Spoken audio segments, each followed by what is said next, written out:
The economics of football, or put another way, guys, we are going to talk about the salary cap tables in the Philadelphia Eagles. For you guys who are watching this and you want to follow along, go to SpoTrack, guys, and look at your cap tables for the Philadelphia Eagles.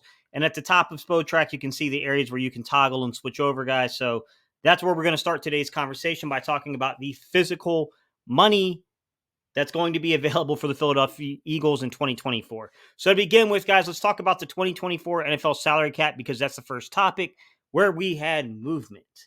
We learned recently that the NFL has expanded the 2024 salary cap figure to be $255,400,000. In addition to that, guys, the Eagles had a 2023 cap rollover of $2,216,396. When we bring those two figures together, the total cap we have to play with now, guys, is $257,616,396, and that is according to SpoTrack. Some administrative stuff here, if you will, guys. Understand this.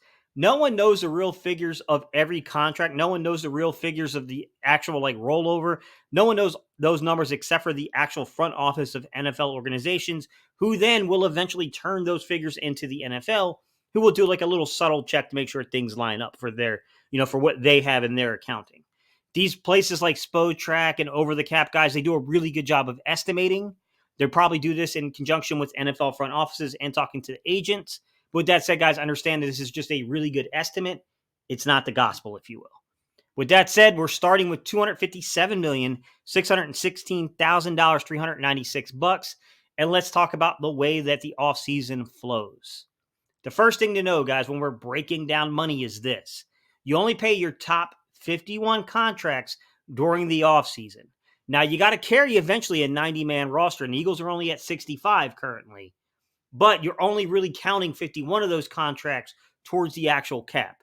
Obviously, you pay every single guy you got on roster, guys, but you understand what I'm saying here. And then once you have those 51 contracts, which for the Eagles is $217,877,720, you have to add your dead money. So these are the contracts of players who are, generally speaking, no longer on the team, or they have dead money that's just kind of rolled in even if they're still on the team. And then basically you got to subtract that from your available cap space, guys. In this particular situation, I know this sounds pretty high, but keep in mind, this is one of the lowest figures I've seen from the Eagles in quite some time. So we have to subtract $7,264,898 of dead money from the 2024 salary cap.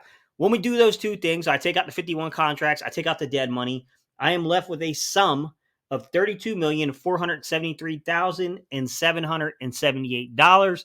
Put another way, guys, just short of $32.5 million of available cap space. Before I move on, I will note this, guys.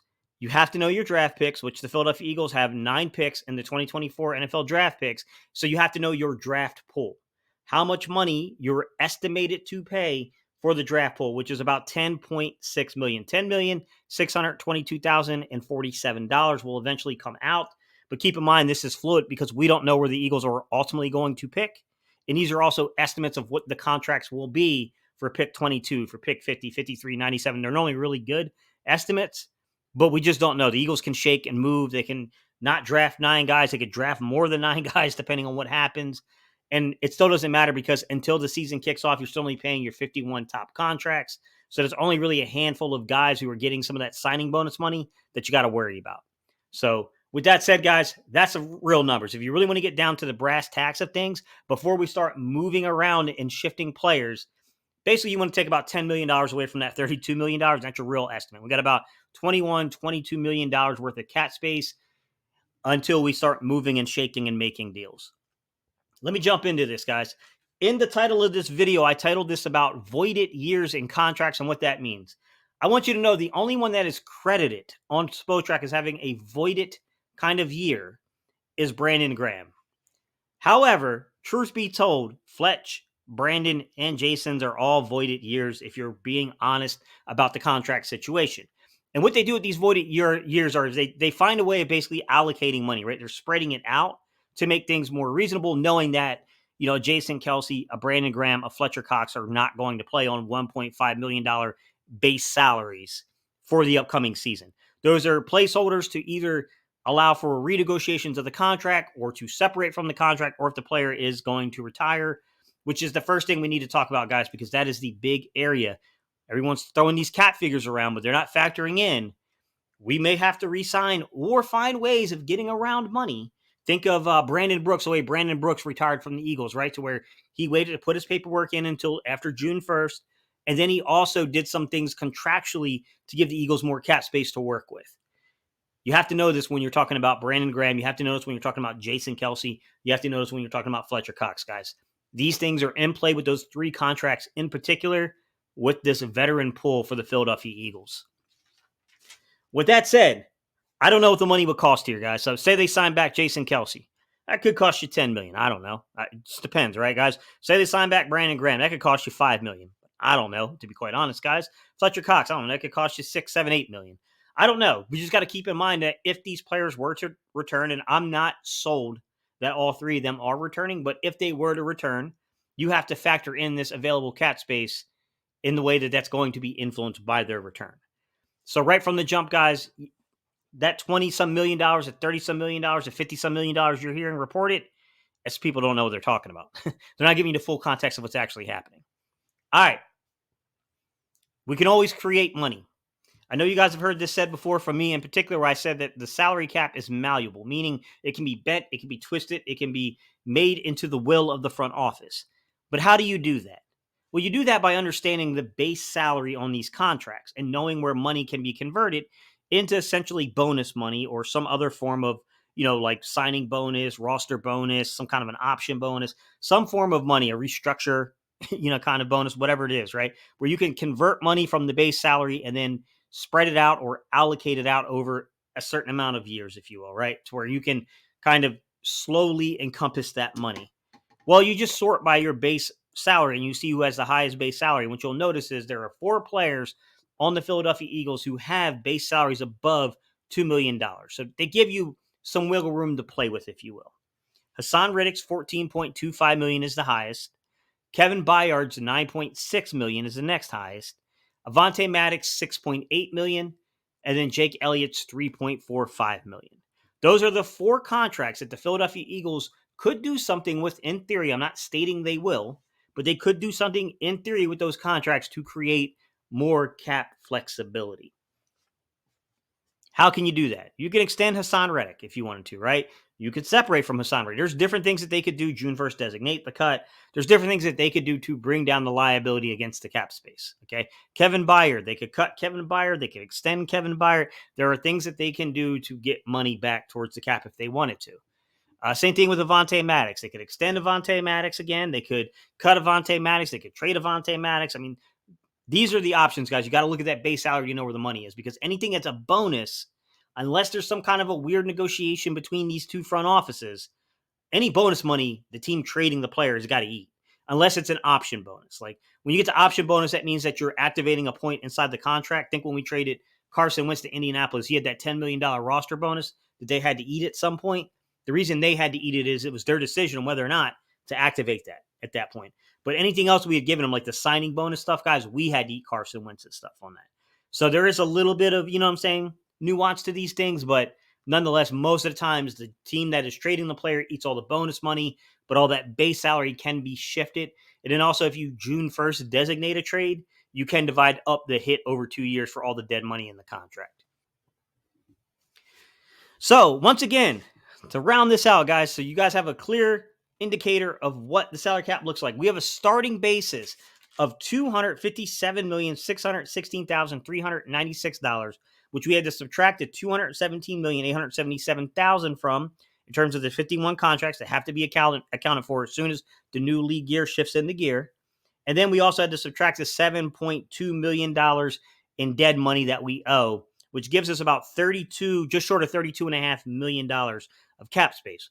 But then we have to account for the 9 draft picks we have. We have to have that draft pool money available, which is going to take about $10 million away from that figure. And then in addition to that, guys, then you got to know the fact that we have 3 players where we have very big looming voided contracts waiting on them, right? To where they are technically under contract.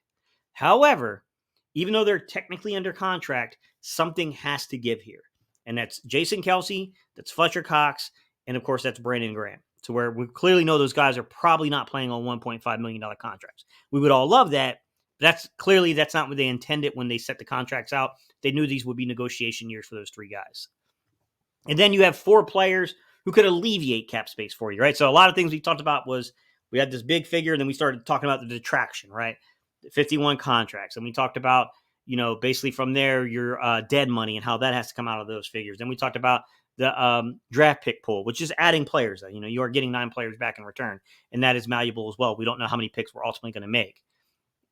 All those things shifted, and then we talk about, okay, you get past that, you can add back some money by restructuring the contracts of these 4 players, which I talked about earlier, guys, which was Hassan Reddick, Kevin Byard, Avonte Maddox, Jake Elliott. That's what you need to know, guys. That is simply put the information that is available. In terms of what I learned from looking over the roster, there are 30 offensive players currently under contract for the Eagles, and then there are 34 plus 1 special teamer under contract currently with the Philadelphia Eagles, giving you a total of 35, which brings your total to 65 players. It will ultimately be a 90-man roster. I don't know what they're going to do with Aaron Sipos at punter. They may go a different direction there, but he is not currently under contract, but they're clearly going to have a punter. We all know that. And then Rick Lovato, our long-term long snapper, is also not currently under contract. Something we'll have to give there. Some other really big things that I saw here, guys, is we only have 2 actually off-ball stacked linebackers under contract in Nakobe Dean and Ben Van Sumeren. Something's got to give there, obviously, guys. Some other obvious ones, there's 2 quarterbacks under contract. That's Jalen Hurts and Tanner McKee. And there's 3 running backs under contract, which are Kenneth Gainwell, Ty Davis-Price, and Lou Nichols III. We have 7 wide receivers under contract, but outside of A.J. Brown and Devontae Smith, those names are Britton Covey, Jacob Harris, Shaq Davis, Austin Watkins, and Joseph Ngata. A lot going on, a lot of shaking here, right? Backup tight end situation. 6 tight ends under contract. We got to talk about what happens behind Dallas Goedert, right? 12 offensive linemen under contract, but there's some big figures gone from that, right? Jack Driscoll is not under contract anymore, right? I mean, we got some things. You got Fred Johnson, Raven Clark, Brett Toth, Darian Kennard, Lasidius Smith, and Jason Poe are your backup linemen currently under contract with this big looming thing with Jason Kelsey, right? Because if Tyler Steen has to be moved into right guard, he can't factor into the equation necessarily as the main backup on those outside tackle spots. So big decisions, right? Tyler Steen could be stepping in and taking a starting role. Jack Driscoll, who was the long time kind of one of those backup guard tackle types, he's not currently under contract. There's some big things going on, guys. There's a lot to talk about in terms of this stuff, guys. We're going to go live sometime this week, and I'll allow you guys to ask questions about, in particular, about positions. I'll let you guys ask questions about what I think about necessarily the contract structure or the figures that might be coming. We could talk about free agency and kind of what I think might fit in terms of the value. Because keep in mind, guys, all this stuff is malleable, right? I mean, we could talk about contracts, but it's about whether or not the player is willing to work with you to get those figures under control to fit inside your roster, right? Those numbers mean nothing until you start seeing the guaranteed money on it and you start seeing the signing bonus and stuff, because signing bonuses can be allocated, right? Those things can be prorated over time. You can split them up like they're car payments almost, if you will. All right, guys, I appreciate y'all's time and attention, and I will see y'all on the next video.